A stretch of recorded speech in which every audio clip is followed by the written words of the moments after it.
Good evening to all dear friends and welcome back to the very awaited evening. Greeting to all the dignitaries. I hope the time during the festivities were well spent with the loved ones. It is a sigh of relief after the long waves of COVID, which is still there, but we could celebrate festivals. The pandemic has taught us a lot, and I think the learnings will be with us for the rest of our lives. Mandy Moore has rightly said, by preventing pneumonia and other diseases, we are giving men, women, and children the chance to live healthy, productive lives and participate in the global economy. In doing so, we are not only enhancing their futures, we are also improving our own. Pre-pandemic or post, on the parallel front, pneumonia has been a silent killer. This year, the World Pneumonia Day, which is celebrated on 12th of November, will be held during COP26, that is the UN Climate Change Conference. It is a very critical moment to bring together the health, air quality, and climate community to tackle the biggest infectious killer on the planet. The theme is Stop Pneumonia, Every Breath Counts. We all have a role to play in ending pneumonia deaths by 2030. Today, as we mark World Pneumonia Day, I also want to thank CCI, started by Dr. Anish Krishnan, Dr. Narayana Pradeep, Dr. Ravi Dosi, and all the prominent members like Dr. Vijay, Dr. Narendra, and the whole team to give me this opportunity to introduce to our panel. With the power of science and technology, we'll be able to achieve it all. Looking forward to an insightful conversation and ample ways to control the disease to help save humankind. Welcoming our panelist, Dr. Ajay Verma. He is additional professor, Department of Respiratory Medicine, King George University, Lucknow. Dr. Swati, she is a microbiologist working at Yashoda Hospital, Hyderabad. Myself, Dr. Shweta, I am from Ahmedabad, working as pulmonologist at Orchid Hospital and Rajasthan Hospital. Dr. Smidakshi Medi, she is a pulmonologist from Namecare Hospital and Reed Super Specialty Clinic, Guwahati, Assam. And moderator of the day, Dr. Chaitanya, consultant transplant and interventional pulmonologist, Apollo Hospital, Hyderabad. Handing over to you, ma'am, Chaitanya ma'am.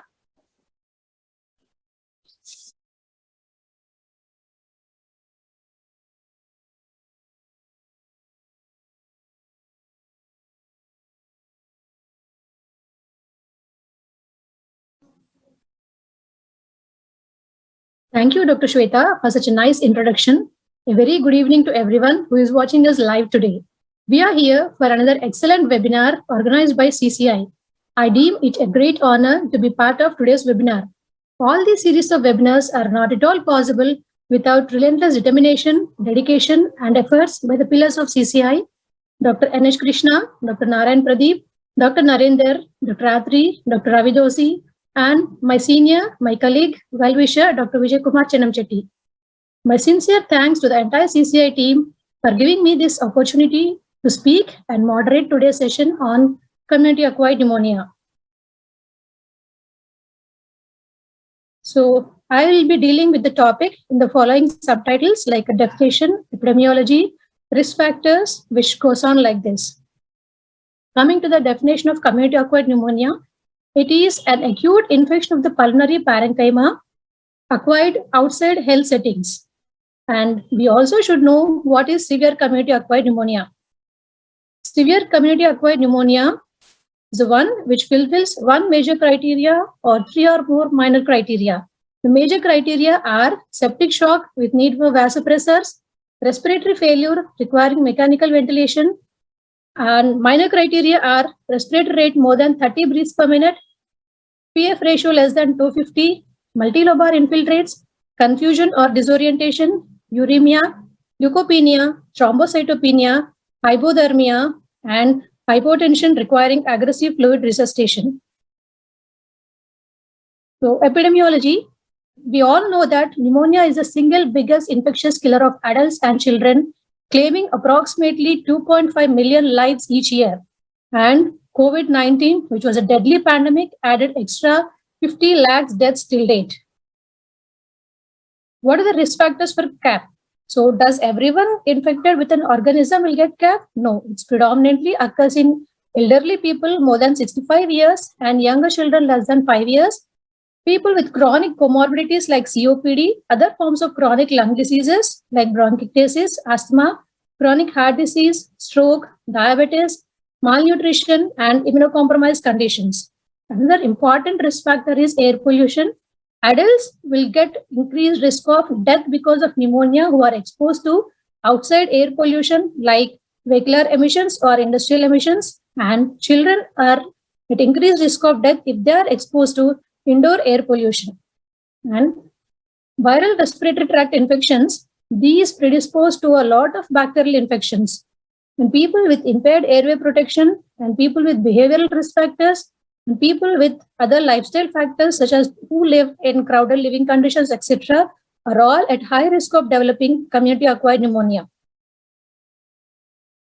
This is a study done by Ramirez et al., which showed that as the age increases, the risk of pneumonia increases, which we can see that more than 85 years of age people, they have high risk of getting pneumonia compared to people between 25 to 45 years of age. They also conducted a study regarding what kind of comorbidity will cause increased risk of pneumonia. In their study, they found that COPD is the single most predictor which may cause increased risk of pneumonia compared to other risk factors like diabetes, stroke, and CHF. Coming to the microbiology of community-acquired pneumonia. Community-acquired pneumonia is caused by a multiple number of organisms, predominantly by typical organism and followed by atypical and viruses. We all know that streptococcal pneumonia is the most common causative organism for community-acquired pneumonia, and it is also caused by H. influenza and Moraxella catarrhalis. In patients with immunosuppressed states, Staph aureus, group A streptococci, aerobic GNBs are also the causative organisms for community-acquired pneumonia. And atypical organisms like Legionella, Mycoplasma, Chlamydia, and Coxiella are also the causative organisms. And in the last 2 years, we have seen that SARS virus has swept over the world. And other viruses like influenza A and B and other coronaviruses, rhino, parainfluenza, adeno, RSV, and metapneumovirus and Boca virus also cause pneumonias. Though we all know the causative organisms, there is a subtle change of trends in microbiology in the recent decade. There is a decline in streptococcal pneumonia in the past few years, maybe because of increased incidence of immunization among both adults and children. And we never expected that there will be a virus which will sweep the world, and that COVID-19 pandemic has happened last couple of years back, which there is a biggest incidence of pneumonias because of COVID-19 in the last 2 deaths, and we've seen so many deaths because of that. And because of increased recognition of other respiratory viruses, it's been going on since the last couple of years because of the onset of these nucleic acid amplification tests. Despite we having a lot of investigational modalities in our basket, there is still low overall rate of pathogen detection. And this is a fascinating one. Recently, there is a discovery of the lung microbiome. Previously, it was thought that pneumonia occurs because of a bacteria or a virus which the people inhale. But now, this thought process that there is a resident alveolar microbes which will be there in a lung, they cause development of pneumonia. Previously, we used to think that lungs are sterile, but because of the innovation of that, there are resident alveolar microbes in a lung. So they either by modulating the host immune response or through direct overgrowth of specific pathogens within the alveolar microbiome may cause pneumonias. And for the past decade, we have seen this worst situation like antimicrobial resistance in community-acquired pneumonia, like emergence of drug-resistant streptococcal pneumonia, MRSA, and MDR pseudomonas. And pathogenesis. There are two types of pathogenesis, as I've already mentioned, one is a conventional and one is alveolar dysbiosis. In conventional pathogenesis, as we can see, when we inhale a pathogen like a streptococcal pneumonia, there will be uncontrolled multiplication of the pathogens and there will be local production of cytokines predominantly by alveolar macrophages. When there is local production of cytokines, there will be recruitment of neutrophils into the alveolar space and introduction of cytokines into systemic circulation, causing consolidation and systemic symptoms of pneumonia. Whereas in the pathogenic mechanism called alveolar dysbiosis, there will be an imbalance between post-immune response and the alveolar microbiome, causing overproliferation of bacteria of the alveolar microbiome, causing pneumonia. Clinical presentation. Pneumonia presents with both pulmonary signs and symptoms, along with that systemic signs and symptoms. Pulmonary signs and symptoms are cough with or without sputum, dyspnea, pleuritic chest pain, and we can see tachypnea, increased work of breathing, adventitious breath sounds, and hypoxia. Systemic signs and symptoms are chills and fever, malaise, fatigue, anorexia, tachycardia, hypotension, altered sensorium, and MODS in severe community-acquired pneumonia. How do we diagnose the case of community-acquired pneumonia? If the patient comes to us with above-mentioned complaints, then the first thing what we order is a radiological investigation. And if it is a confirmed radiological pneumonia, then we go ahead with a microbiological confirmation along with biochemical investigations.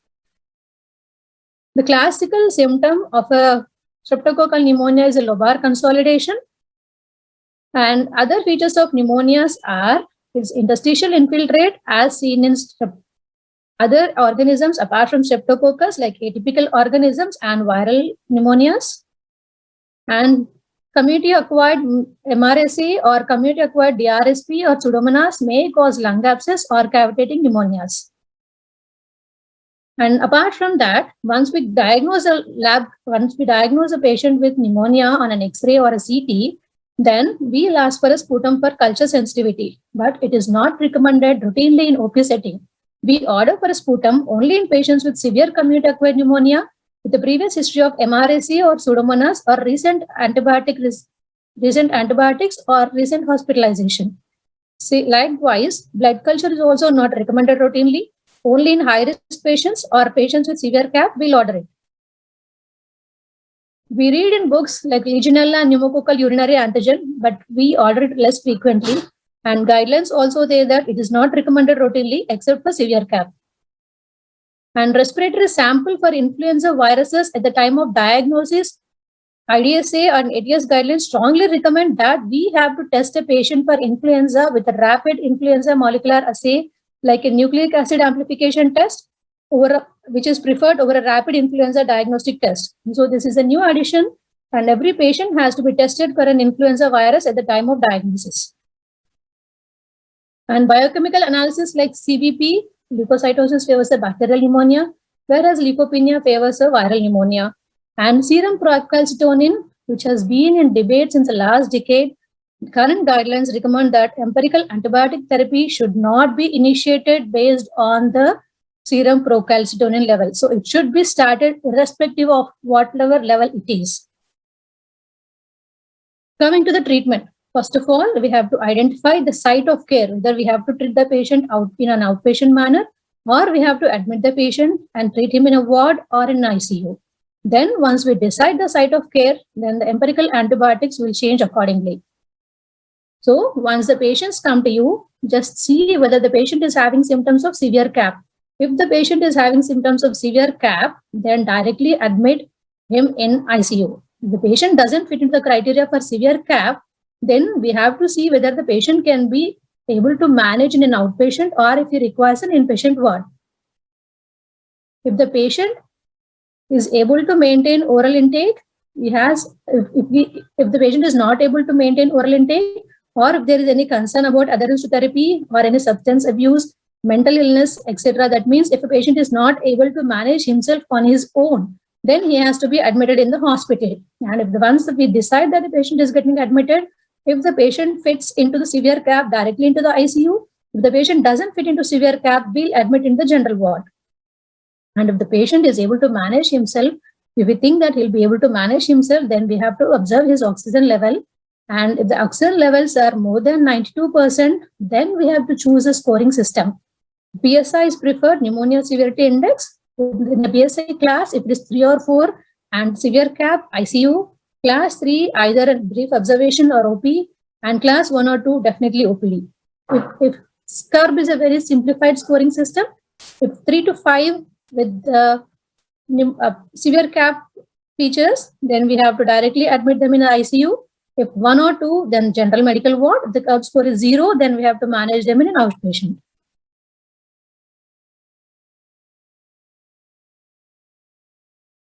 So how do you treat these patients? Outpatients with no comorbidities or no risk factors for MRSA or Pseudomonas, we have to start them either on amoxicillin or doxy or a macrolide antibiotic. But if the patient is having comorbidities, we have to give him a combination therapy of amoxicillin clavulanate or cephalosporin and macrolide or doxy, or monotherapy with a respiratory fluoroquinolone. Majority may not agree with the monotherapy of respiratory fluoroquinolones. Let us discuss about this in detail during the panel discussion. In hospitalized patients, if the patient is having non-severe inpatient pneumonia, then we'll treat him with beta-lactam plus macrolide or a single respiratory fluoroquinolone. But if the patient is having severe CAP, then we have to treat him with beta-lactam plus macrolide or beta-lactam plus fluoroquinolone. And if the patient is having a prior respiratory isolation of MRSA, we should add MRSA coverage and obtain cultures either to de-escalate or confirmation of the therapy. And in both the cases, both in non-severe inpatient pneumonia and severe inpatient pneumonia, if the patient is having prior respiratory isolation of Pseudomonas aeruginosa, we have to add coverage for Pseudomonas aeruginosa like ceftazidime, third generation cephalosporins, or imipenem or meropenem, carbapenems, or piperacillin tazobactam in both non-severe and inpatient, severe and non-severe patients. If there is a recent hospitalization and risk factors for MRSA are there, then we have to observe the patient, obtain the cultures, and if it is positive, then only we have to add MRSA coverage in non-severe patients, but add MRSA coverage despite anything, and then obtain cultures in severe patients. Likewise, it is for Pseudomonas. And there are certain scenarios which we face in regular day-to-day practice apart from the guidelines. One is in patients with suspected aspiration pneumonia. Guidelines routinely recommended that anaerobic coverage is not recommended unless lung abscess or empyema is suspected. And what is the role of corticosteroids in hospitalized patients? It is not routinely recommended to initiate patients on corticosteroids in patients with non-severe CAP and in adults with severe pneumonia. It is only recommended for refractory septic shock. And patients who test positive for influenza, then we have to start them on anti-influenza treatments such as oseltamivir in both OP and IP settings, independent of duration of illness before diagnosis. And this is a common question among practitioners, whether we have to initiate antibacterial therapy for influenza positive patients. Yes, antibiotic therapy is recommended for all patients with influenza positive, both in inpatient and outpatient settings. And how long should we treat a patient with community-acquired pneumonia? We have now known where to treat the patient, what to treat with. Now we have to know how long should we treat. So all antibiotic therapy should be guided by a validated score. We have to identify certain factors like resolution of vital sign abnormalities, ability to maintain, ability to eat, and normal mentation. So antibiotic therapy should be continued until the patient achieves stability and for no less than a total of 5 days. And longer courses of antibiotic therapy are recommended for pneumonia complicated by meningitis, endocarditis, and other deep-seated infection or infections with other less common pathogens. So once we know how long should we treat, then we have to know about when to de-escalate. So once a patient with community-acquired pneumonia is receiving IV antibiotics, if the patient is improving and microbiological, if we are able to identify the specific pathogen, then we have to de-escalate and treat specific pathogen. If it is not there, then we have to reevaluate and extend IV antibiotics. Follow-up. How long to follow up patients with community-acquired pneumonia. We have to observe for clinical signs of stability. Once the patient receives clinical signs of stability, then we can discharge him. Follow-up lab parameters should be done to assess for improvement. And in adults with community-acquired pneumonia, whose symptoms have resolved within 5 to 7 days, no follow-up chest imaging is recommended. So what are the differential diagnoses? Some patients doesn't improve after starting all these things. Then we have to consider congestive heart failure with pulmonary edema, pulmonary embolism, hemorrhage, atelectasis, aspiration pneumonia, drug reactions, lung cancer, connective tissue disorders, vasculitis, ILDs, etc. And what are the complications of pneumonia? They are sepsis, respiratory failure, parapneumonic effusions, and cardiovascular events like MI, cardiac arrhythmias, congestive heart failure, pulmonary embolism, and stroke. And it may lead to multi-organ dysfunction syndrome also. Prevention. So as we know that it is the biggest killer of the world, we have to know how to prevent the CAP. So the three primary pillars for the prevention of CAP are smoking cessation and influenza vaccination for all patients, and pneumococcal vaccination for at-risk patients.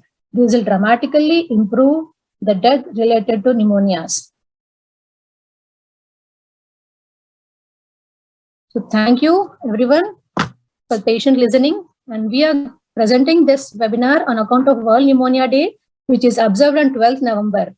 To spread awareness among your colleagues and among other patients regarding World Pneumonia Day, and because it is preventable, stop pneumonia because every breath counts. Thank you.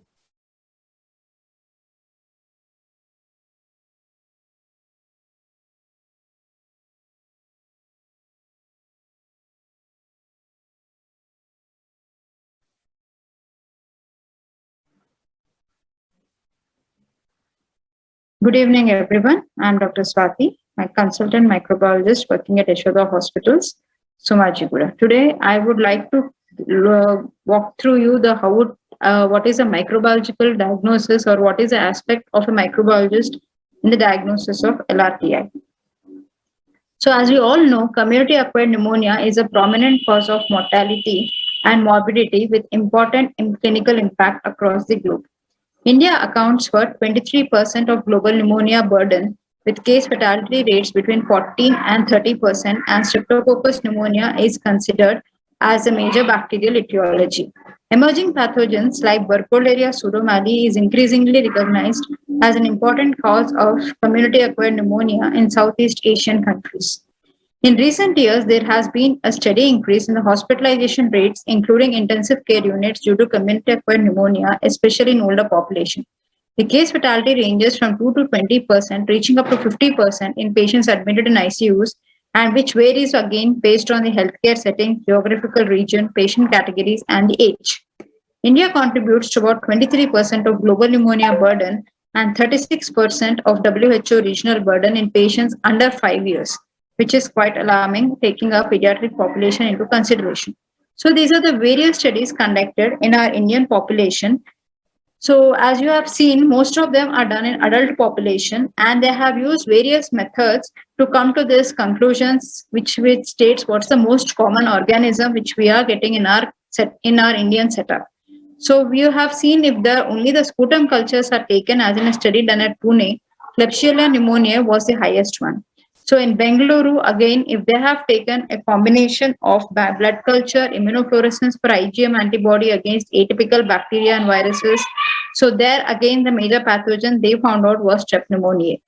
So in Kashmir, again, where they have done study was in where you see they have combined methods like sputum culture, antigen detection, and viral PCR.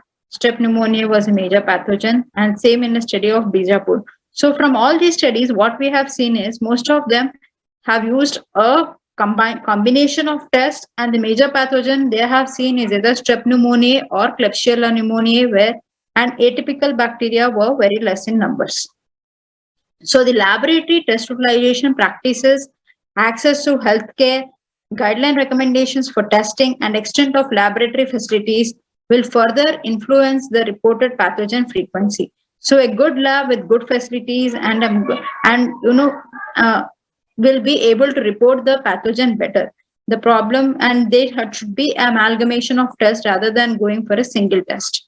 So what is the Indian scenario when we come to community acquired bacterial pneumonia?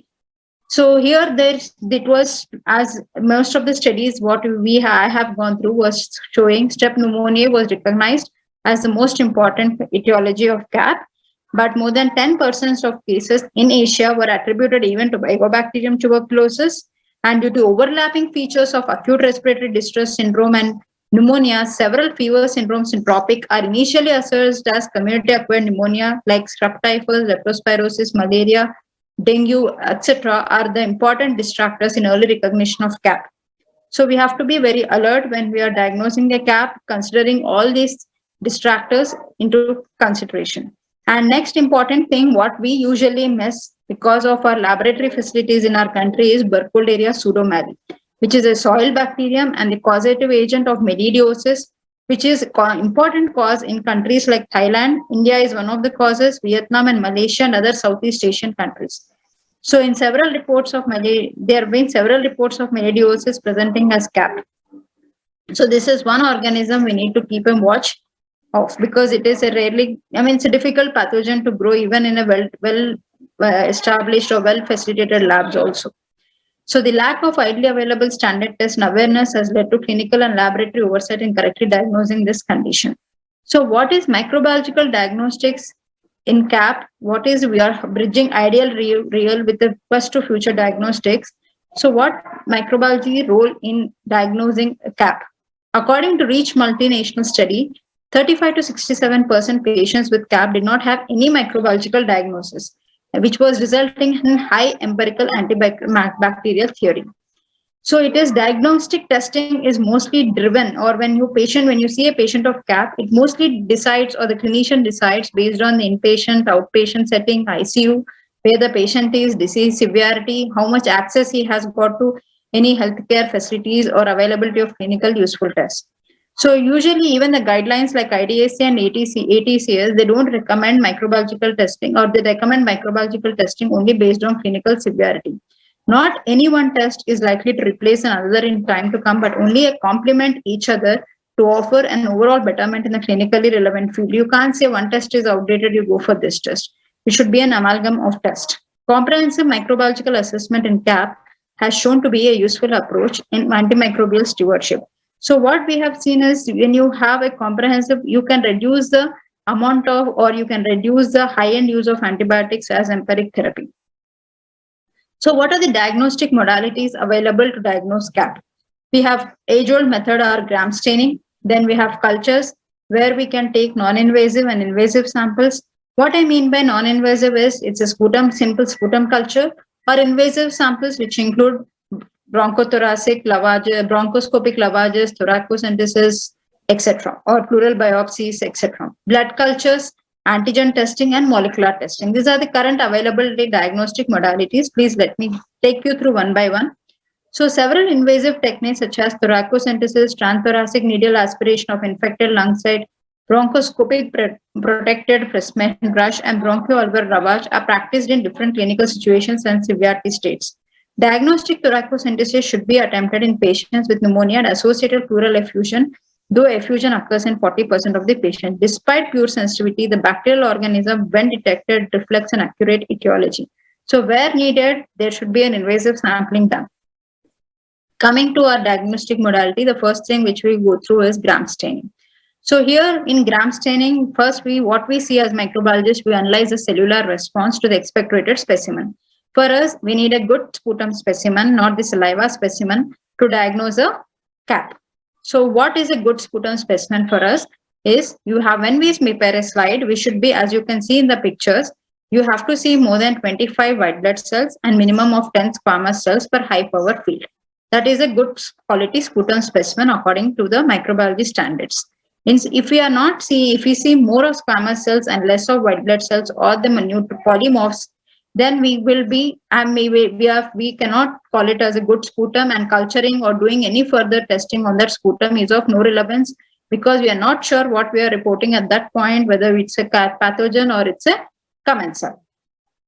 So if the patient is not receiving antibiotics at the time of admission, sputum culture sensitivity results may be useful, But viral cultures are not useful in the initial evaluation of patients with community-acquired pneumonia and should not be routinely performed. The major drawback with the gram stain is lack of quality control tool and high inter-observer variations when observed by different persons who are seeing it, different microbiologists or the technologists who are recommending it. But it still is an age-old good standard. If it is in good hands or it's done correctly, it will surely give the clinician an insight into the primary, or it could be a primary report for the clinician. Next, coming to cultures. The role of sputum cultures as a rapid diagnostic tool that could direct antimicrobial treatment is a matter of controversy.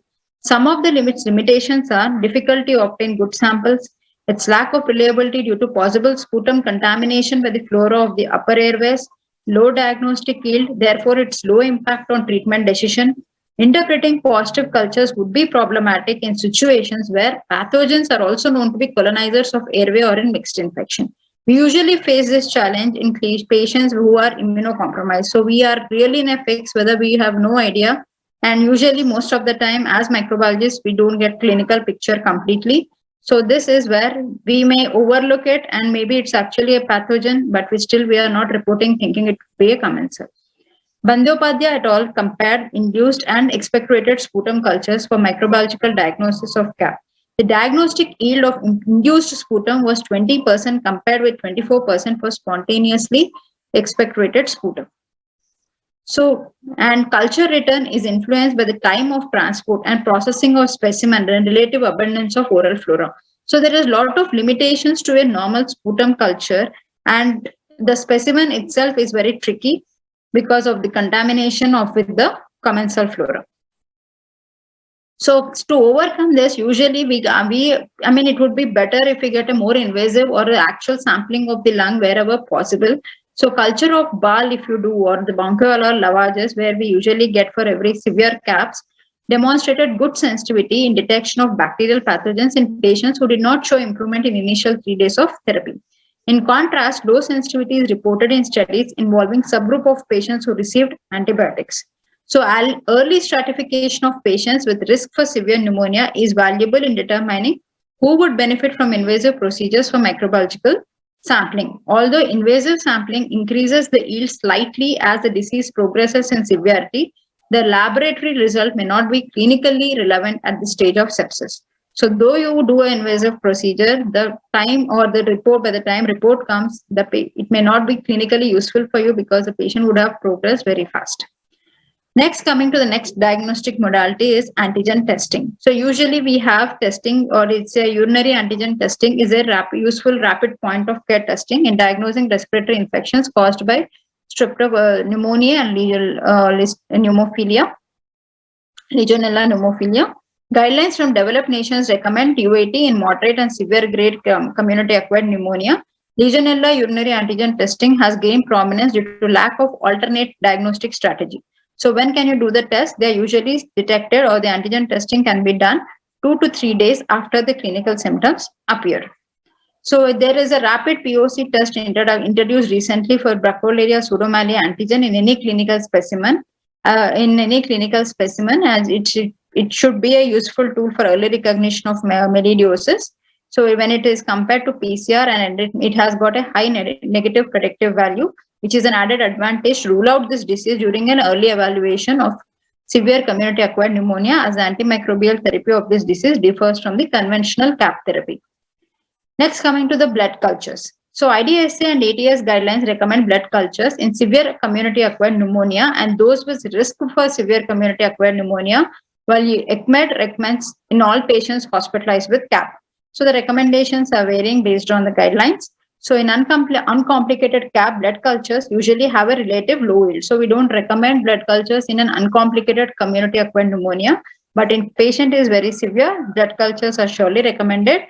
The limitations of the sputum culture, such as low yield, difficulty in differentiating colonizers and pathogens, loss of viability of pathogens, particularly like strep pneumonia and influenza, which are highly liable to die if the specimen transport is delayed, may be partially overcome by blood cultures. So we can retrieve still from the blood cultures, though we may not be able to retrieve from the sputum cultures owing to its limitations. Next, coming to the most advanced or the important tests, which I would like to emphasize, are the molecular tests. The nucleic acid tests they have several advantages, as they can detect low levels of pathogens, though the pathogen is in a very minimal quantity where we are not able to culture it. Still, the nucleic acid test can pick them up. They are not affected by prior antibiotic therapy, as we are targeting the DNA.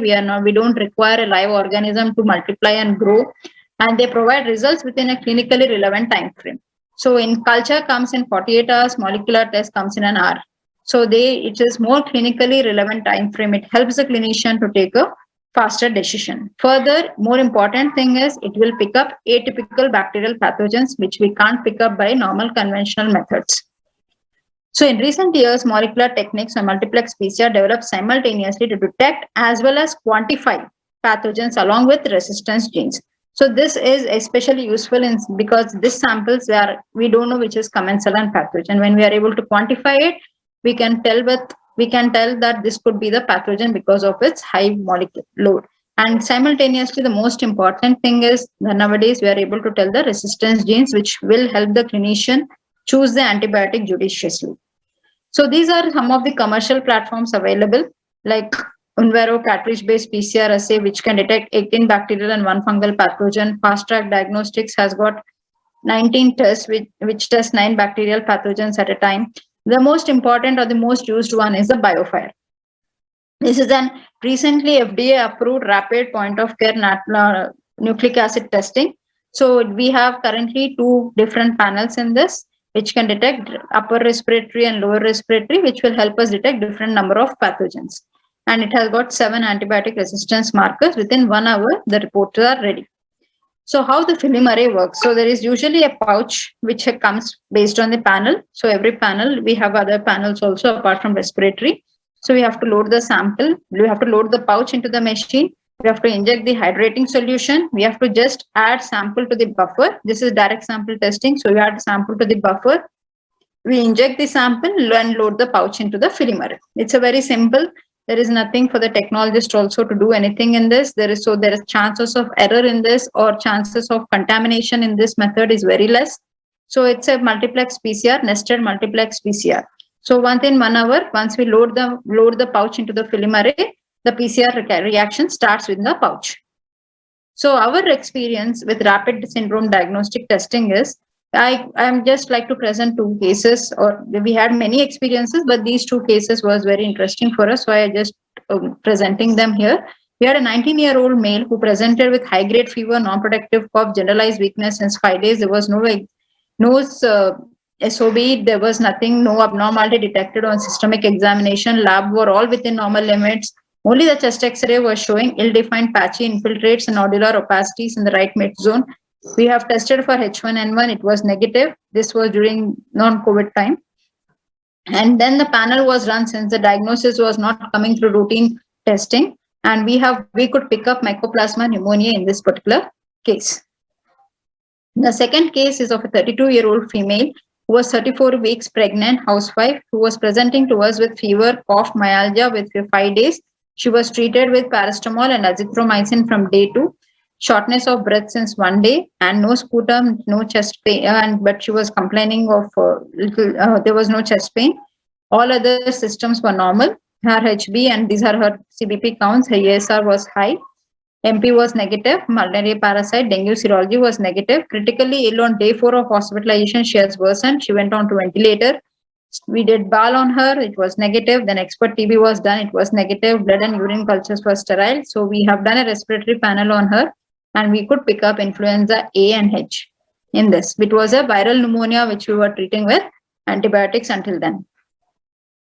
So multiplex respiratory panels are especially more useful in immunocompromised people, because these are self-limited respiratory infections. In immunocompromised patients, the time they give us to treat, or the time frame, is very important. And these are usually, even a mild self-respired infections will be pathogenic in them. So we target mostly, it's most helpful we have found in our practices. Immunocompromised host is important, and it will allow the epidemiology of certain pathogens to be better defined. So these are the different panels which are available, or which are currently we do in our setup is respiratory panel 2.1, or this is upper respiratory panel as we usually call it, which will have most of viruses. which can cause the upper respiratory symptoms, and some bacteria like Bordetella parapertussis, chlamydia, and Mycoplasma pneumoniae. The sample type is we take a nasopharyngeal swab in the transport media, and sample volume, we just aspirate 300 microliters into it, and it has a 97% sensitivity and 99.3% specificity. The next pneumonia panel is the lower respiratory as we know it, because this panel targets mostly the bacteria is more in this panel and the viruses are lesser. So this is called the lower pneumonia panel as per this thing. It tests around 33 targets at an hour, and we get the report in 1 hour. And the important thing is the same carbapenemases, all 7 antibiotic resistance genes are flagged, or you can detect them once we pick up any bacteria in this panel. So this is how we could test for one of the patients. As you can see, this is a sample report I'm showing you here. We have tested 10 to the power 7 colony count of Klebsiella pneumoniae. These are the number of colonies, as you can see, and Pseudomonas aeruginosa also was tested. This was a bulk sample. As you can see here, we have this, we will report it based on the number of copies. So if there may be multiple pathogens, since it was a bulk, so we could detect only 2 pathogens. Sometimes if we run sputum, we get multiple pathogens, then we need to take a call based on the number of copies per ml. As you can see here, immediately the antibiotic resistance gene mechanism like CTXM and OXA48 are also detected.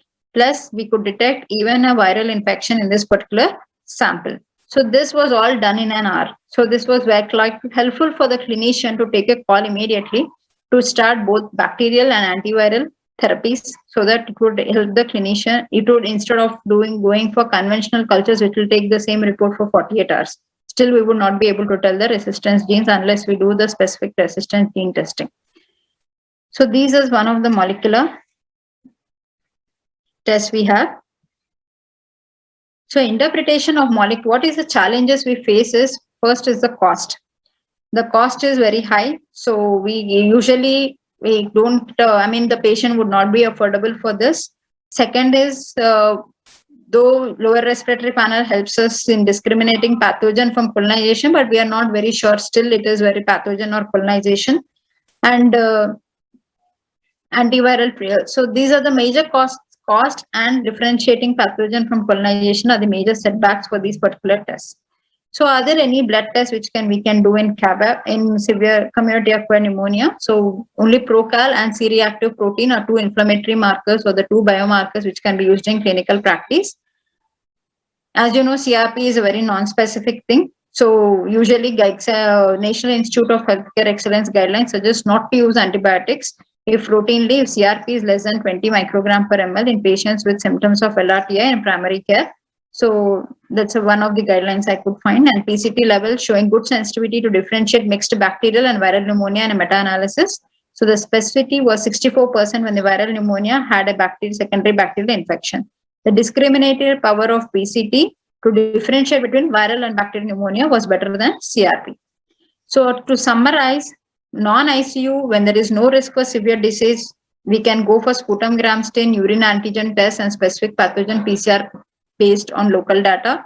If there is a risk for severe disease, these are the 7 tests which we can usually recommend, like sputum gram stain, induced sputum sampling and culture, urine antigen test, blood cultures, testing for atypical pathogens by PCR, evaluation for tuberculosis and tropical infections, specific pathogen PCR in high-risk patients. If patient is in severe pneumonia and sepsis, we can go for sputum gram stain, urine antigen test, blood cultures, testing for atypical pathogens, multiplex PCR like the panels, invasive respiratory sampling for PCRs and cultures, evaluation of local tropical infections, and direct resistance gene testing.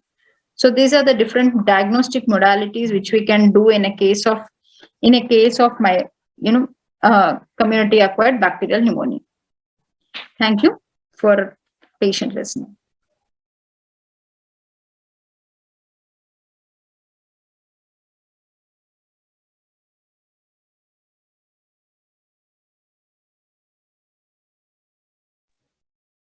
Thank you, Dr. Swati, for such an excellent and informative presentation on microbiology and diagnosis of community acquired pneumonia. You have provided a lot of insights into the multiplex PCR things and biofilm array. And now we come to the much awaited and most wanted panel discussion by our eminent panelists, Dr. Ajay Verma, Dr. Smitakshi, Dr. Sweta, and Dr. Swati. Please welcome on board. Thank you.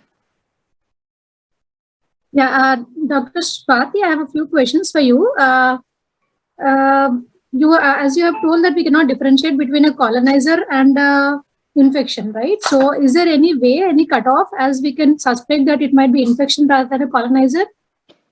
This is possible. Or something? Yes, ma'am. This is possible only in case of lower panel because they have introduced this colony counts in the lower respiratory panel. Okay. So that is helpful a bit. But again, now like organisms like Pseudomonas and when we are doing for ET secretions and tracheostomy secretions, again we are in a glitch because usually mostly when we are giving good colony counts also, we are finding that the clinicians usually what we got in 2-3 cases is the patient was already stable or he was already getting treated. So it's still based, why I have to make the statement is again, it is based on the organism which we are getting also. So Pseudomonas. Clinical correlation is definitely needed, even though correlation is sometimes it is needed. positive. If the But we patient do is have colony counts in lower respiratory panel, but when it comes to upper respiratory panel, it doesn't provide us any colony counts. Okay, So again, okay. there And we can't help it. are there any false positives for this? Because in micropanel, majority of the times it will detect even a minute amount of fungi which is growing, but in cultures and everything, it may not grow. So what we usually do in our setup is we put up both the cultures, ma'am. But what we have found is wherever the colony counts were low, we were not able to culture anything. yes, So yes. again, it goes back to the load of the bacterium there. So false positivity, we can't actually comment on it because we are not growing on culture, but still the PCR is picking it up. And sometimes the PCR reports will correlate and the cultures are not correlating. So we see both the way around. So commenting on false positivity again would be difficult based because it is like case to case basis, they correlate it. But we do both concurrently so that sometime we will be still requiring a specific antibiotic. Though the genes are there, we still need to give the clinician a specific antibiotic based report. So do you think cultures are going to, this pneumonia panel at least is going to replace cultures in the near future, or we definitely need culture for specific antibiotic thing? That's what I was trying to tell you is like we can't replace one with this because again, end of the day, we have to tell you what is the antibiotic which you can use for the patient because the mechanisms, there are only 7 mechanisms there. It may not pick up everything. Okay. The mechanism wise also it is more and there is again intrinsic resistance of the organisms also. So all these are also there. So we need to have like both in concurrence. Only help is like when their load is less and when he's already treated with antibiotics like long-standing patients. This would be a better test compared to cultures. If you rely more on cultures, we may miss the organism. Yes. Thank you for that. I think though we have a pneumonia panels and the biosphere panels with us, we definitely have to send a sample again for culture at the same time. Yes. So if there is any resistant pattern detected, it will guide us in further management. Guide us in further management. Instead of 48 hours, you will at least can change the antibiotic prior. Yes. Dr. Ajay, one question from us. What are the causes of non-resolving pneumonia? That means when do you suspect that pneumonia is not resolving, and when do you think we need to address the situation rather than continuing the same antibiotics? When do we need to change the antibiotics? Good evening, everyone. Good evening, Dr. Chaitanya. At the outset, I would like to thank CCI leadership and especially Dr. Vinay sir and Dr. Ravi Doshi sir for inviting me to this panel discussion. This non-resolving pneumonia is the condition when there is persistence of radiological abnormalities beyond the expected time course. Usually, infectious causes for non-resolving pneumonia are in about 40% cases and 60% cases are non-infectious causes. So if after 10 days of antibiotic therapy, either the condition is not improving or worsening, or there is no radiological clearing, then we should suspect this condition of non-resolving pneumonia.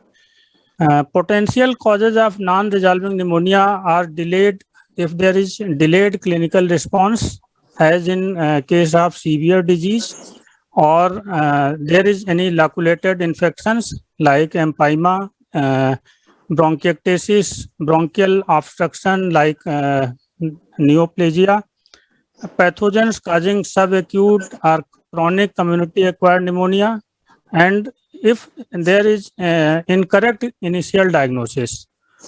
Also, various host factors like in elderly, if age more than 60 years, comorbidities like COPD, CHF, diabetes, renal failure, alcoholism, smoking, defects in defense mechanism like immunosuppressive, cytotoxic therapy, and in case of malnutrition. So we should suspect slow resolving pneumonia or non-resolving pneumonia. Yeah, thank you, sir, for that. And I think Dr. Vijay Vignesh from Dharmapuri, Tamil Nadu, I think your question has been answered excellently by Dr. Ajay Verma. And now Dr. Smitakshi, it's a question from regarding procalcitonin levels from Dr. Ajit Yadav from Haryana, Rewari.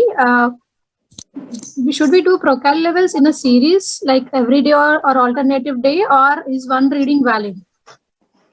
Good evening, everyone. First of all, I would like to thank Dr. N.H. Krishna sir and all the founder members of CCI for giving me this opportunity.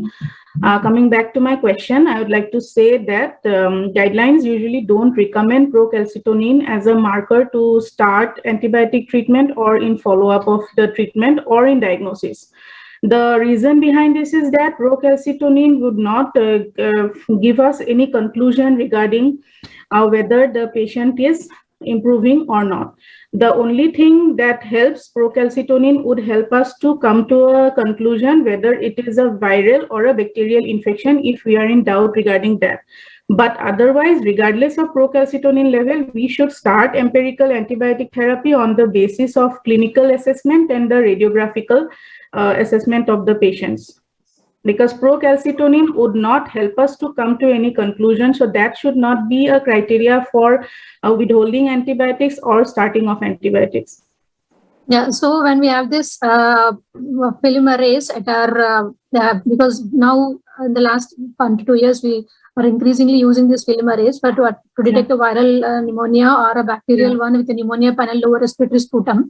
So do you think we should hold on Procal and start ordering this, because I think the cost will be almost much lesser than a Procal cost? Yeah, that's what. PCR assays are much better and much more conclusive than a procalcitonin level. So obviously those are better if we are in a doubt regarding whether it is viral or bacterial. And regarding bacterial infection, if we have already started on empirical antibiotics, we should wait for the culture results to change if we need to modify or de-escalate antibiotics. So procalcitonin, I don't think is going to help us a lot in this. Thank you. And Dr. Shweta, what is the role of chest CT in community acquired pneumonia? Because in COVID scenario, we have seen a lot of CTs being ordered on day 1 to day 5. Despite we didn't order, also a lot of patients just got directly with the CTs. So, and from our side, what do you think what is your take on CT in community acquired pneumonia? If you have a clear-cut lobar consolidation on a X-ray, do you think we should go for a CT, or when is it indicated? Okay. Good evening, everyone. Now, coming to the CT, actually, CT helps us to discriminate between CAP and the non-infectious diseases. And it also helps us to know certain specific pathogen which may have caused the pneumonia. But CT should be advised only if it is a case of a severe or complex pneumonia, or if the patient is an immunocompromised patient, there is non-resolving or recurrent pneumonias, or if we are suspecting some underlying pathology apart from pneumonia. So these are the main things when we should order a CT. Not in all the cases of CAP we should advise for CT. If we see the picture of the CT, now CAP has 3 kinds of pictures in the CT. It may be a consolidation, it can be a GG, or it can be some kind of nodules. Usually this consolidation, they are suggestive of some kind of bacterial infection. GGOs may be suggestive of interstitial pneumonias or viral pneumonias. And the distribution of the nodules, whether they are the random nodules or they are peribronchial nodules, also help us to know the pathogen. If it is peribronchial, then we may suspect some kind of pathogen like mycoplasma or PCP. And if it is a random, then miliary tuberculosis or varicella zoster or something ambulant.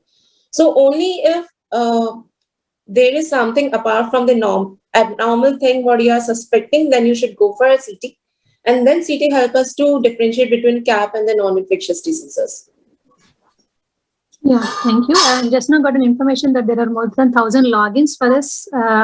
As always been with CCI, it's always more than 1,000 for every session. And thanks a lot, Dr. Anesh Krishna, for this tremendous effort by your team. One question to Dr. Swati from Dr. Zakir Hussain from Telangana, Hyderabad. What is the significance of sputum culture in patient with asymptomatic MDR bugs with good CFU units but stable and about to get discharged? So this scenario we usually see in majority of the patient who stay in ICUs for a longer time. Patient will be responding, but sometimes only TLCs will be high or something. So if we order for a pneumonia panel, we get positive, and so at that time, if the patient is responding, should we go for a culture, or how significant is that? It depends, ma'am. If the patient is already responding, actually the scenario should be, if you are already treating to him and he is responding, the culture should not grow anything technically speaking, because it should be clearing him of the infection. But still the culture is growing. Maybe it is he's getting colonized to it, or it depends on how you interpret clinically. Usually in our setup, when we discuss with clinicians, they will keep it as a side, because they will not change the treatment because patient is clinically improving. So they'll just hold on to the culture report, or they just keep it on the aside and they say the patient is improving. We will see the next episode he gets. They will take it this as a base before sending us the next set of cultures. That is what usually when we discuss with clinicians, because the treatment call is not because when we are releasing, we ask the clinician and then only release such reports when such scenarios happen. So even if we get an MDR in the pneumonia panel, then possibly I think if the patient is clinically improving. Pneumonia panel, I don't think so. Would be ask for a patient who is really stable. Actually, it's usually because like sometimes we'll suddenly see a WBC count rising high. WBC count raising, and usually it is asked when you are suspecting an add-on viral. Usually that's what the clinician request would be like.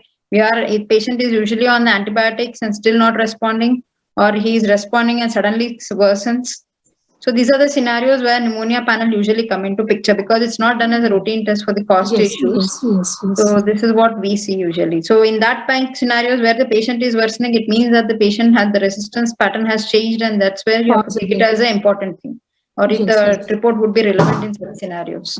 For a stable patient, usually we don't get a request for pneumonia panel as such. I mean, we don't see this scenario. And this is to Dr. Smitakshi. What was your take on starting of steroids in influenza pneumonia? Yeah, actually, guidelines also recommend that steroids are not indicated in case of influenza pneumonia because it would do more harm than good. Many observational studies have been seen where it was shown that if you start steroids in influenza pneumonia, it decreases the viral clearance, viral shedding, and it decreases the efficacy of the antiviral drugs. So as a result, what happens is the patients clinically, they start to deteriorate. And also it was seen that patients who had been started on steroids and antiviral, they responded much poorly in comparison to patients who were not on steroids. So in conclusion, the thing is, if we start steroids in patients with influenza pneumonia, it has been shown to increase mortality in ICU patients. And not only increase mortality, it has also shown to have increased the risk of secondary bacterial infections, fungal infections, and it has shown to be increased to increase the duration of mechanical ventilation, and also the stay of ICU has been longer in patients who were started on steroids. So ideally, steroids are not recommended in cases of influenza pneumonia.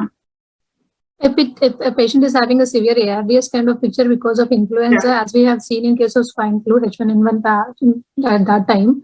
So at least if after 5 days, either you recommend any steroid usage or we absolutely no steroids if the patient is not in septic shock. In ARDS, it is a little dicey because the use of steroid is still controversial whether to start or not. It has been said that in some cases, if you start steroids in case of ARDS, patients had responded better. But in they have shown to have better response if patients were started on steroids who were on septic shock. Refractory septic shock were not responding to vasopressors and fluid resuscitation. Then steroids have some role. But otherwise, I don't think steroids would do any good. Now, Dr. Ajay, what do you say on this, steroids in influenza pneumonias? My take on this topic is that we should reserve the steroids for extreme serious conditions. Otherwise, we should avoid steroids. Okay, Dr. Shweta, you also agree with that we should not give steroids in pneumonias, influenza pneumonia specifically, until and unless there is a refractory shock or hepatitis. Yeah, unless and until it is not a refractory shock, we should not go for steroids. And Dr. Shweta, is bronchoscopy indicated in CAP patients? And if indicated, when do you post a patient for a bronchoscopy? Bronchoscopy is not indicated in all patients of CAP. If we see that the patient is not responding, he is a non-responder, or there is a recurrence in the pneumonia, or a patient is an immunocompromised patient, or then we may proceed for bronchoscopy.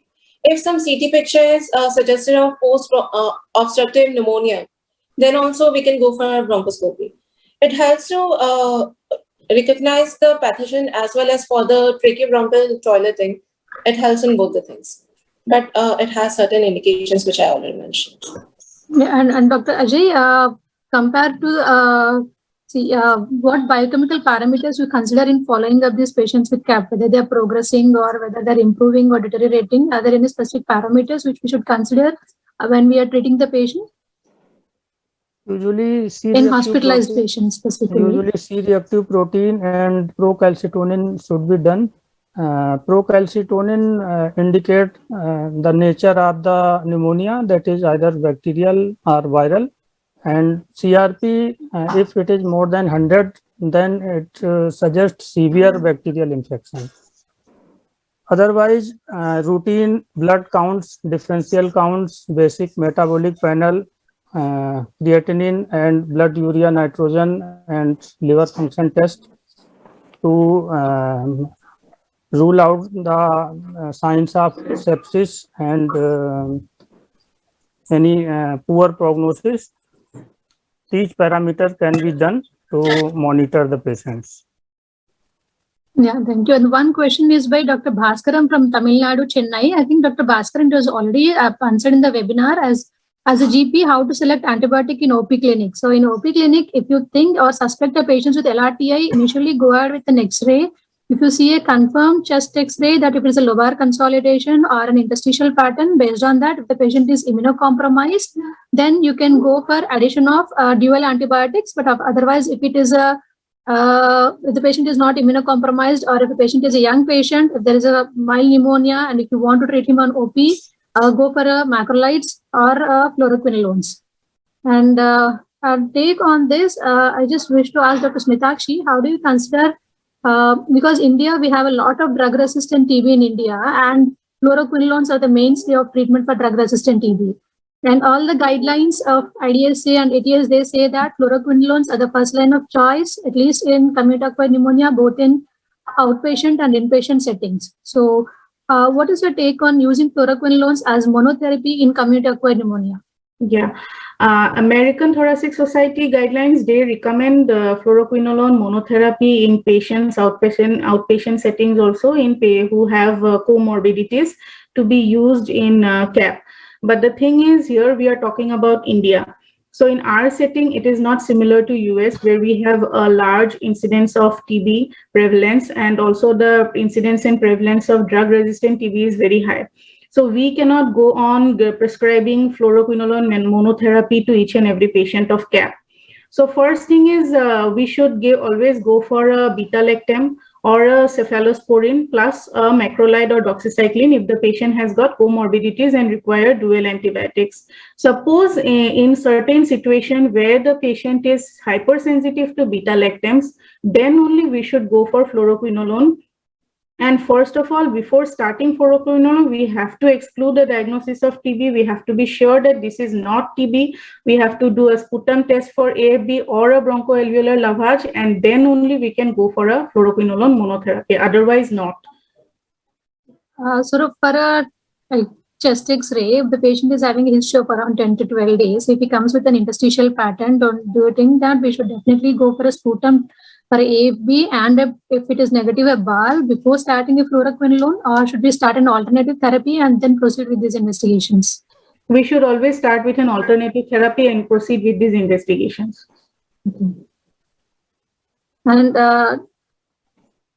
Dr. Shweta, when do we consider escalation of antibiotics in hospitalized patients? Usually the patient of a CAP responds within 5 to 7 days of antibiotics. If we see that the patient is clinically not improving, the symptoms are not resolving, the chest X-ray is deteriorating, and even if we can use some markers, if we are using some markers like PCT or serial, we are following a serial of PCT and it is in an increasing trend, so TLC is increasing, then we may consider of escalating the antibiotics.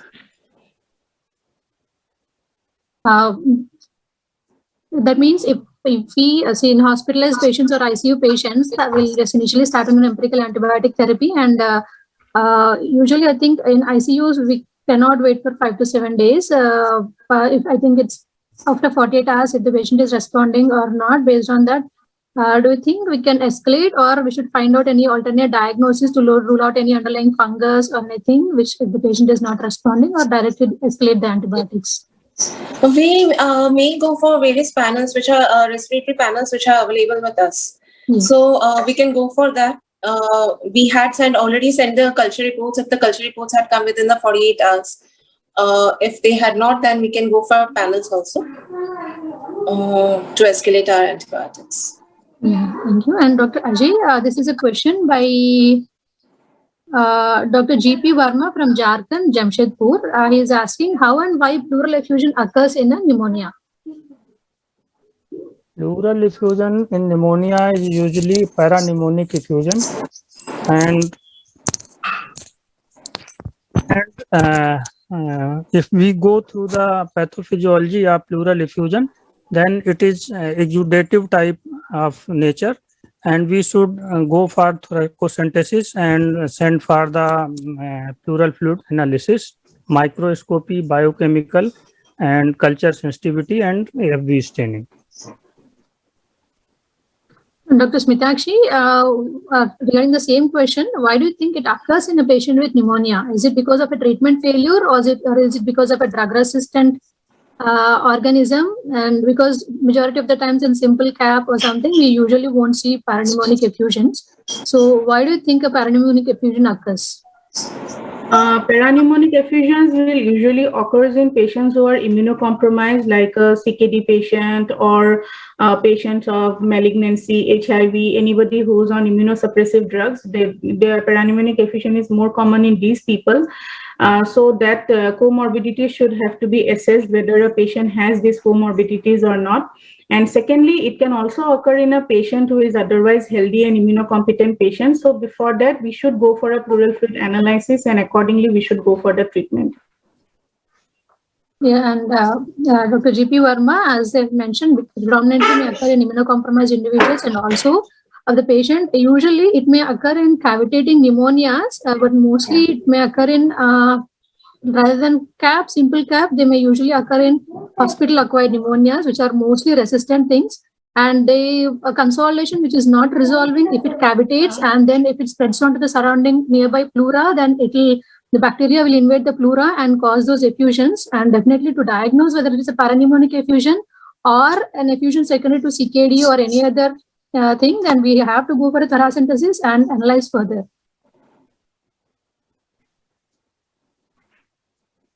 And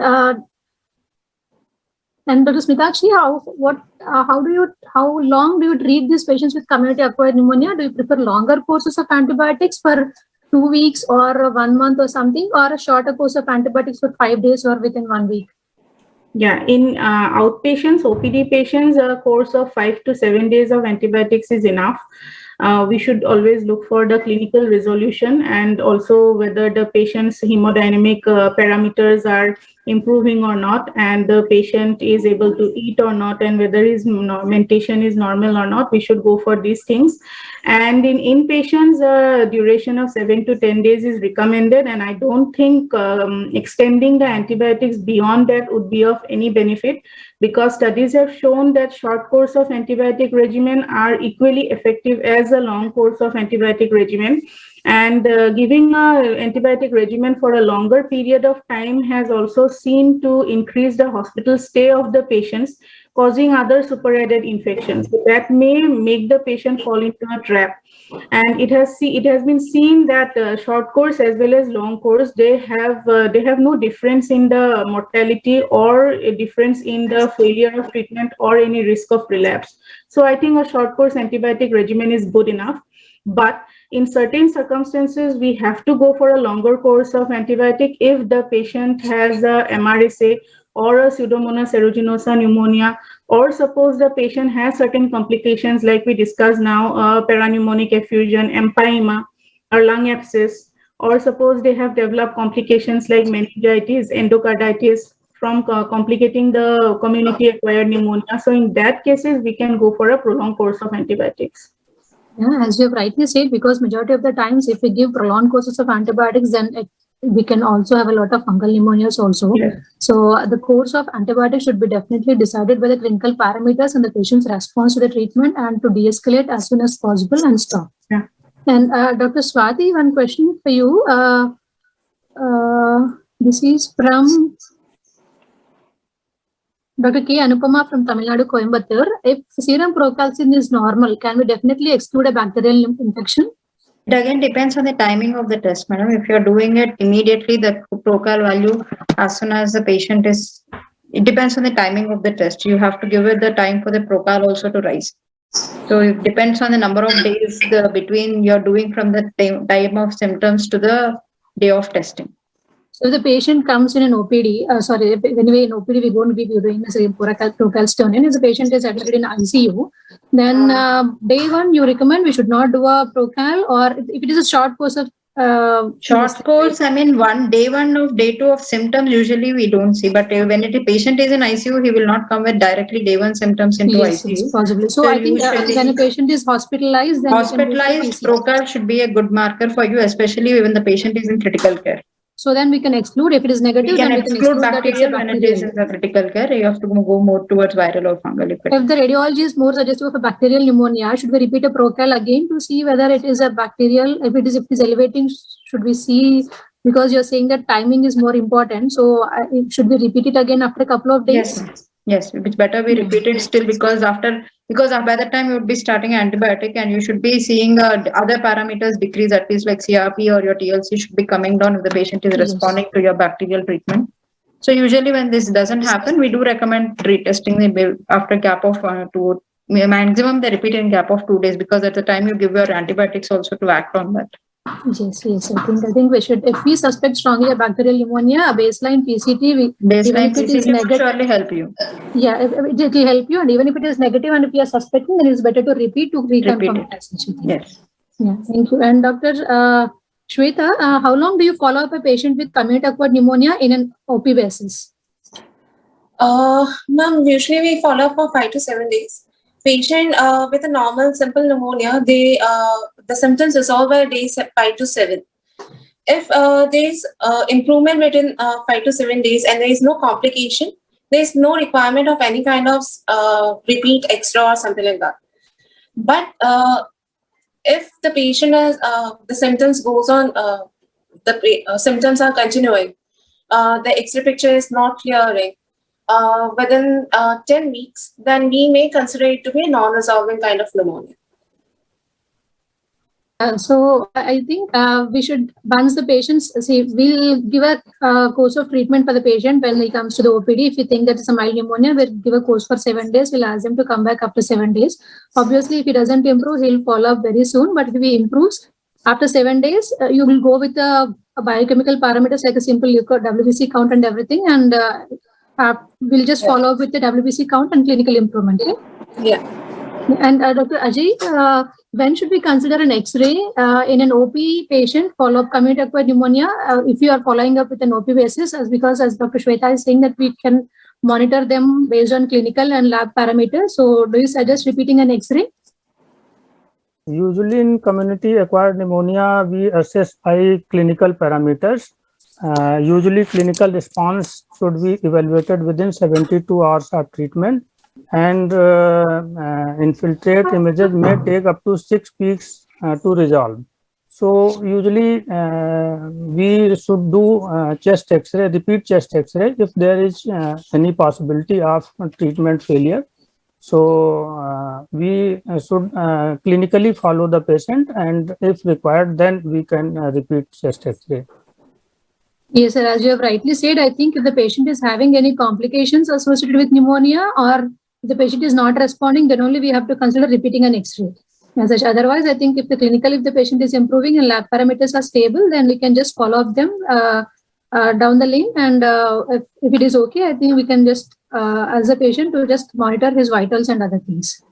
And sir, in IP patients, hospitalized patients, how frequently do you recommend repeat X-rays, whether in patient admitted in ward and patient admitted in ICU?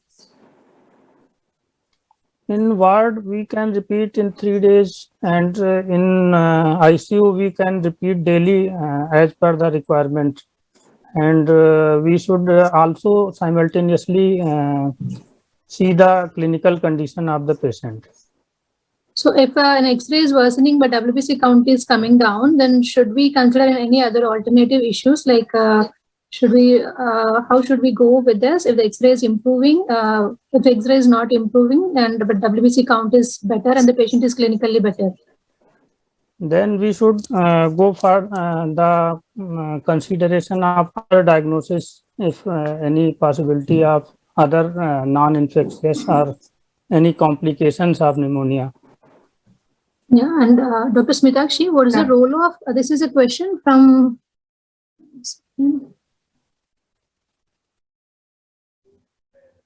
role of inhaled antibiotics in Pseudomonas colonization by Dr. K. Anupama from Tamil Nadu, Coimbatore. We don't recommend inhaled antibiotics in cases of community-acquired pneumonia because oral or IV antibiotics are good enough in those cases. Inhaled antibiotics are given in cases of chronic diseases if the patient has already some chronic disease like chronic lung disease like bronchiectasis or cystic fibrosis. It is recommended in cystic fibrosis, but we don't get much cases of cystic fibrosis in India. So our option is the chronic bronchiectasis patients or patients suppose who are not responding to the IV antibiotics and patients are on ventilator or a tracheostomized patient, then I think giving an inhaled antibiotic which goes directly to the lungs would be helpful. And plus sometimes what happens, patients of CKD, we are not able to give many drugs to them or we have to decrease the dose according to the creatinine clearance and all. But inhaled antibiotics would not have that much of systemic side effects. So giving inhaled tobramycin or an inhaled colistin would help in those cases. Yeah, Dr. Shweta, if a patient is having, as Dr. Smitakshi has told that we'll give only in underlying structural lung diseases or patients who are on ventilator or tracheostomized patients. But if a patient of a pre-existing bronchiectasis comes with a new onset of infiltrates, so will you just suggest oral antibiotics or will you add on an inhaled antibiotic? Depending on the clinical condition of the patient, I would suggest only oral antibiotics. It's only if the patient is not responding, then we may add on inhaled antibiotics. Otherwise, I would go for oral antibiotics in such cases. Okay, Dr. Ajay, one patient is asking, what is the drug of choice for gram-positive pneumonias? This is from Dr. Madhusudan from Karnataka, Bangalore. From gram-positive pneumonia, usually we prefer amoxicillin and other beta-lactam antibiotics. Amoxicillin and okay. And if you think that if it is a patient is a risk factor for MRSA, then what is your first choice of antibiotic in an outpatient setting and in an inpatient setting? Linezolid or vancomycin and teicoplanin in inpatients, and linezolid in outpatient setting. Okay, okay. So I think that when a patient comes with if we are suspecting a gram-positive, predominantly if it's staph, then we have to start on linezolid if it's an OP patient, and we can go out with vancomycin and teicoplanin if the patient is admitted in the hospital. And Dr. Smitakshi, one question. How frequently are you seeing community-acquired drug-resistant organisms these days? We are now encountering more frequently community-acquired multi-drug resistant organisms also. Like if we see from 2012 to 2014 onwards, we have seen an increase in MDR organisms, which has increased by more than 70%. And there are various studies done in different hospitals in India. There was one such study in a hospital in Mumbai where they have seen that within a span of 2 years, from 2012 to 2014, the number of MDR organisms had increased many-fold. So the thing is, a similar picture is here in Guwahati also. We find that the number of drug-resistant organisms have increased in OPD as well as in IPD, but it is not as much as in OPD than we find in ICUs or in patients with severe pneumonia. And especially we find these organisms more in patients who have comorbidities, chronic lung disease, heart, liver, and kidney diseases, who get admitted to hospitals frequently. So in these kind of patients, drug-resistant organisms have been more frequently encountered. Yeah, as you have said, because I think the lifespan of people with comorbidities have increased in the recent past, because patients with CKD and patients with chronic liver failure or underlying cardiac failure, because they are being repeatedly hospitalized. So I think that's the reason, and because we are seeing more number of transplant patients these days, I think community-acquired drug resistance is a lot in these situations. And also the rampant use of antibiotics and the use of antibiotics for a longer duration of treatment. These are also causing increased number of drug-resistant organisms. Yes, I think because majority of the time, by the time a pulmonologist sees a patient with a pneumonia, it has been already treated badly with different kinds of antibiotics pumped in by several people. So by the time all the high-end antibiotics given in the OPD setting itself. Yes. And OPD, they'll give IV antibiotics also majority of the times in peripheries. And Dr. Ajay, and what do you think? How do you start medication for these patients? If you think that a patient is already hospitalized for more than a previous hospitalization or previous antibiotic usage, if they come to you, do you start? If you suspect any MDR organism, so how do you start on medications for these patients? Regarding MDR medication, first of all, we should suspect the condition, and we can go for the panel as suggested by Dr. Swati, and we can select antibiotics as per the report.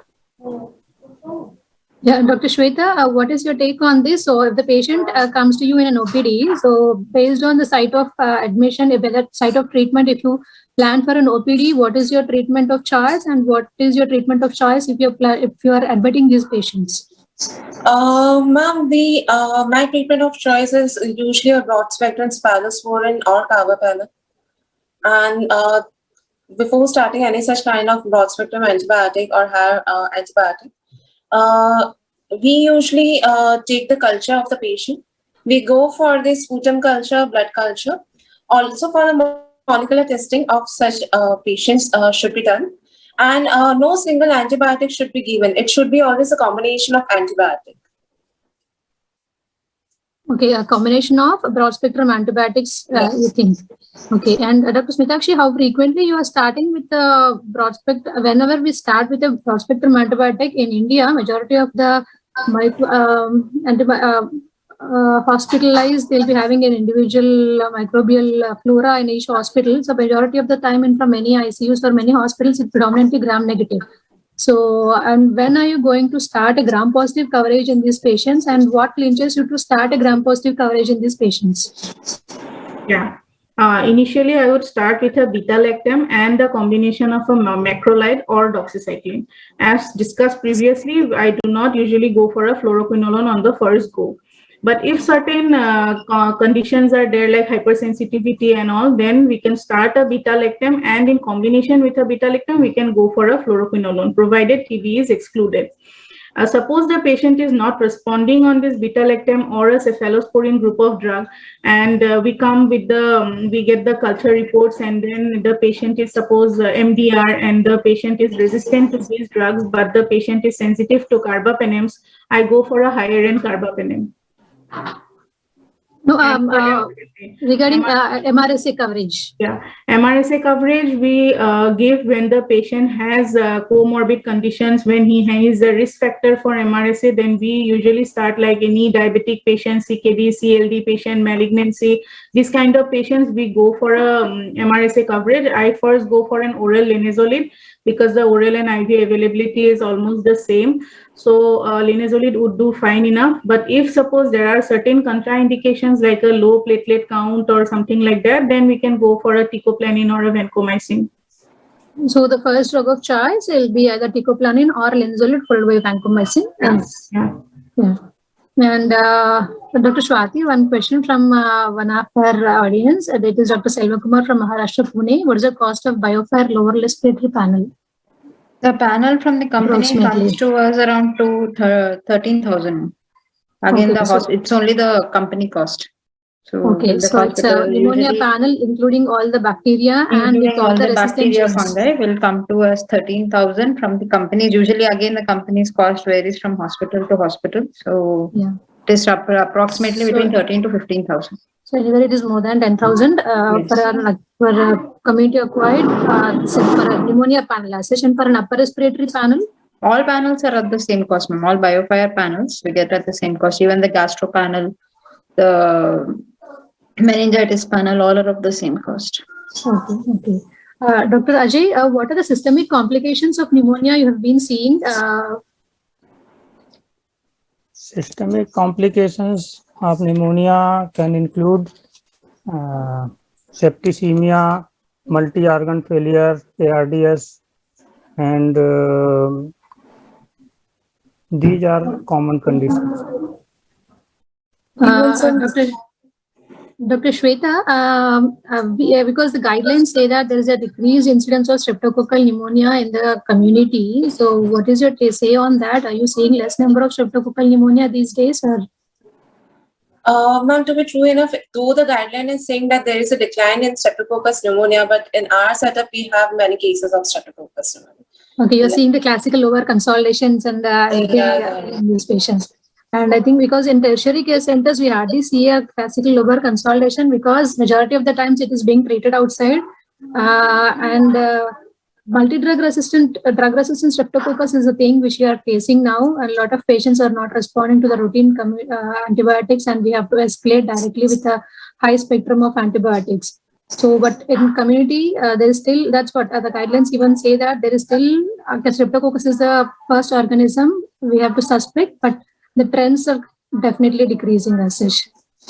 And Dr. Smitakshi, regarding vaccination, prevention of this pneumonia, regarding vaccination, to whom do you suggest this vaccination? Is it only above 65 or to any other people apart from this routine? No, vaccination, obviously above 65 years of age, we suggest vaccination, but also in patients who are less than 65 years old and who have got chronic diseases like chronic heart, lung, kidney disease, liver disease.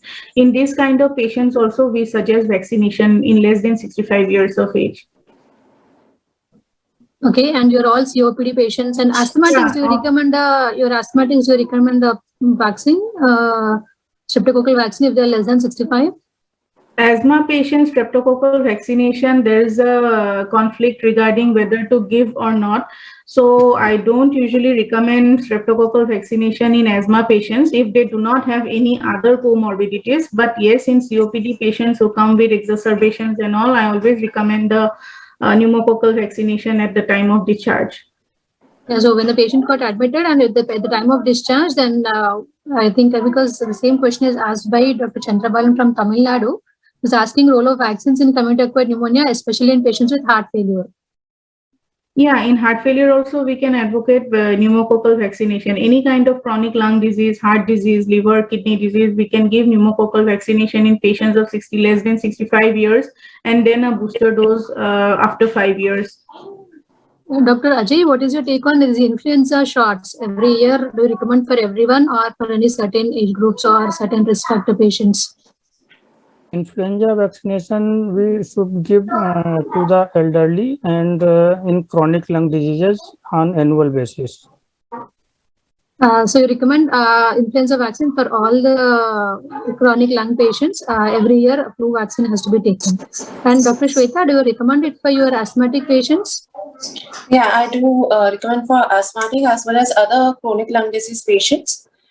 Mainly patients who are like elderly patients, I do prescribe influenza vaccine as well as pneumococcal. This is a question by Dr. Ravidosi. I think, does double dose meropenem carry an advantage, any advantage in serious cases?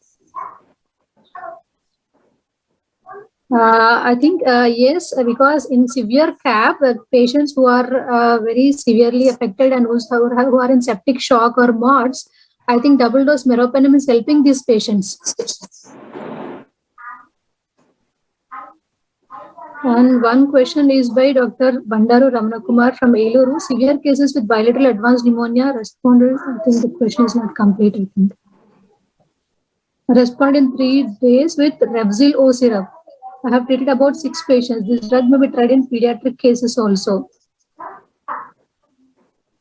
Any take on that Revzil O syrup? So the way we actually don't prescribe, we have never prescribed that Revzil O syrup. And if it is severe advanced pneumonia, then definitely patient requires hospitalization, and patients require IV antibiotics as such.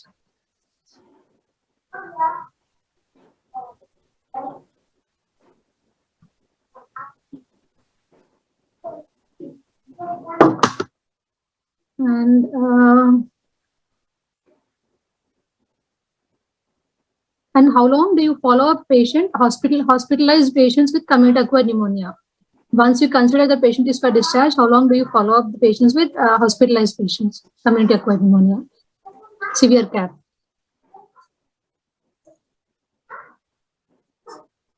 Dr. Shweta, you can take this. Okay. No, if it's a case of like if the patient is clinically improved, we can follow up for 6 weeks because usually the chest X clears by 6 weeks. If the patient is having any kind of newer development in the X-ray, which is suggestive, like there can be some kind of nodule or some kind of lymph nodes or any underlying other pathology apart from pneumonia, then we can go for a CT test within 4 to 8 weeks. Otherwise, we can follow up till 6 weeks. Okay, and one question Dr. Kamlesh from Maharashtra has asked, gram-positive organism with colonization or infection with thrombocytopenia, can we give tablet linezolid? And a bottle should be given. I think it was already answered that linezolid, I think we have to be cautious while treating a patient with thrombocytopenia. And majority of the times, what will happen in severe community-acquired pneumonia, they usually come with MODS already. So when there is systemic involvement and when there are deranged lab parameters, I think linezolid won't be the first preferred drug of choice. And we have to start him on teicoplanin, which is a more safer drug compared to vancomycin. And I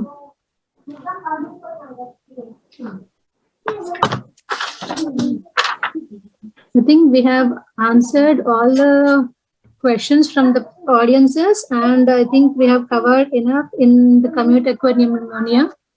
And thank you, dear all panelists. That was a wonderful session. Dr. Ajay, Dr. Shweta, Dr. Smitakshi, and Dr. Swati. Thanks for the wonderful inputs. And I thank Dr. N.H. Krishna, the soul and brain behind the CCI, and his entire team of eminent doctors. I think they are one of the best in the country. They have the best team in the country. They are working tirelessly, completely through day and night, bringing all these seminars and webinars throughout the country and educating a lot of pulmonologists throughout our country. And one more thing, what we can appreciate is they have a very excellent technical team and they are flawless because at each and every level, their support is commendable. And I thank CIPLA for its continued support in the field of pulmonology because they have been doing this since last so many years. And to end the session, CCI is known for its relevance. So on occasion of World COPD Day, continuing its legacy, next week, they are going to come again with a wonderful session on COPD. So let's join again next week with a wonderful session on COPD. Thank you, everyone.